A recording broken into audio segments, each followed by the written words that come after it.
Hey YouTube. So I have made a video before about sprouting, which is a wonderful way to have fresh, nutritious, living food right on your kitchen counter growing right at your fingertips. Don't have to go to a grocery store, all you need is seed. So there's a bunch of different kinds of seeds that you can use. This time I'm going to show how to make mung bean sprouts, and the way to make this is a little bit different from what I explained in the other video of how to grow food on your kitchen counter. That one is mostly used for different kinds of seeds like broccoli and alfalfa, that type of seed.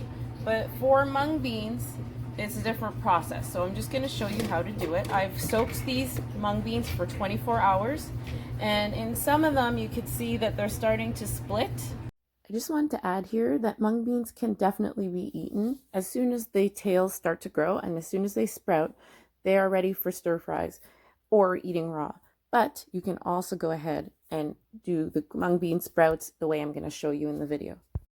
In some cases, they're actually even starting to grow. Right there, you can see the seed is starting to grow. So what I'm going to do next is transfer it over to a colander. And the colander, I'm just going to fill it right up with these seeds. And I will have a plate underneath to catch the slow drippings. But every day, I'm going to rinse, but not disturb the seeds too much. Okay, so I've got the water running. Rinse it. Don't disturb the seeds too much. And then cover it up.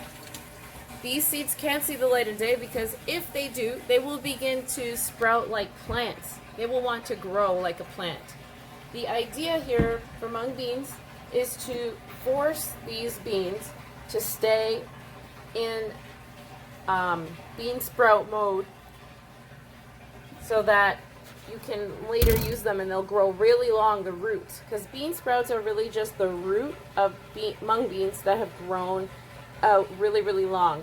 And I know you've probably seen them in the grocery store if you buy mung beans. They can be like even this long for stir fries.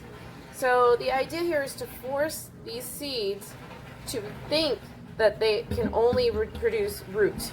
And you don't want the plant because then it's almost like it doesn't taste very good, and it's not that, it just doesn't taste as good. So covering it up completely with a towel, I'll show you. Okay, so the sprouts have been covered in the colander. The plate is there to catch any drippings of water, and they're there in the dark, covered by this tea towel. I have 2 tea towels here, keeping it dark. And that will hopefully, and the idea of this is to keep it nice and dark in there. So I'll come back once a day for the next 7 to 10 days, and I will show you how quickly these sprouts can grow. Okay, so this is 24 hours later. You can see that some of them are actually starting to sprout now, more fully than before. So now we're just going to give this a rinse and cover. Okay, so this is day 2, 48 hours later, and you can see the tails are growing a little bit longer on here, and I'm just gonna rinse it. This is day 3. This is what it looks like, and I've been rinsing these twice a day just to be sure, but you can get away with once a day. And this is day 4, 4 days later. This is what it looks like, and you can see some of them are sprouting leaves. I will probably pop some of those off if they get any bigger than what they are now. And I've decided to use a tea towel, a 3rd tea towel, to cover over to make sure it's darker. And I'll give it a rinse and put it away. Grow the sprouts, because that's the part that's tasty. These, if they continue to grow as a plant up at the top here, they will not taste good in a stir fry.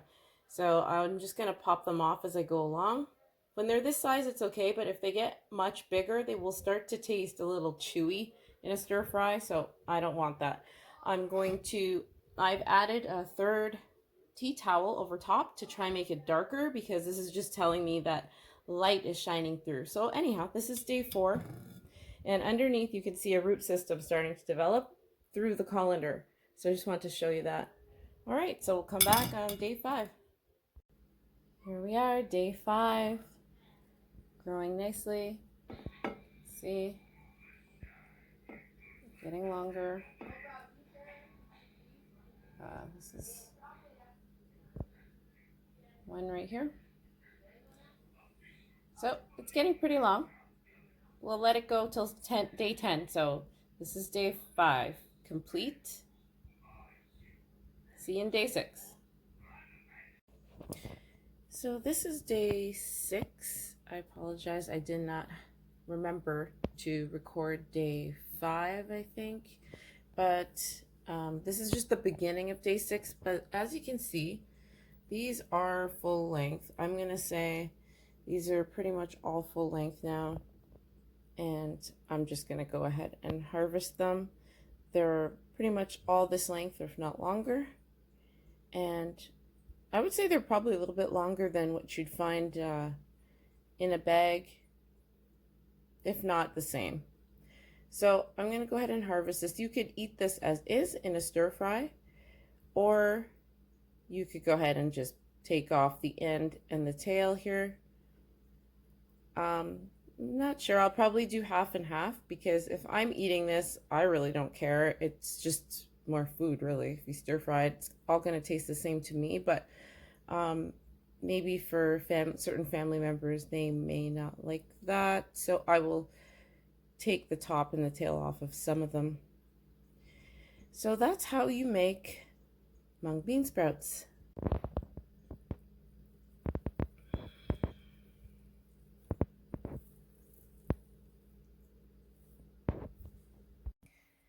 So here it is, this plate full of mung bean sprouts. And this is based on that little bit of beans that were in a cup earlier. So this is what we end up with. And this will make a really nice stir fry. One really huge meal, or probably a couple meals. And with this, I'm going to dehydrate this. These are just the ends and some of the tops that I didn't get around to harvesting. There's actually a few more in here, but I'm just gonna dehydrate these and put them in my compost. So that's everything. I hope that this was helpful to you, and if you have any questions, feel free to ask them in the comment section. Hope you're doing well. God bless you. Thanks for watching.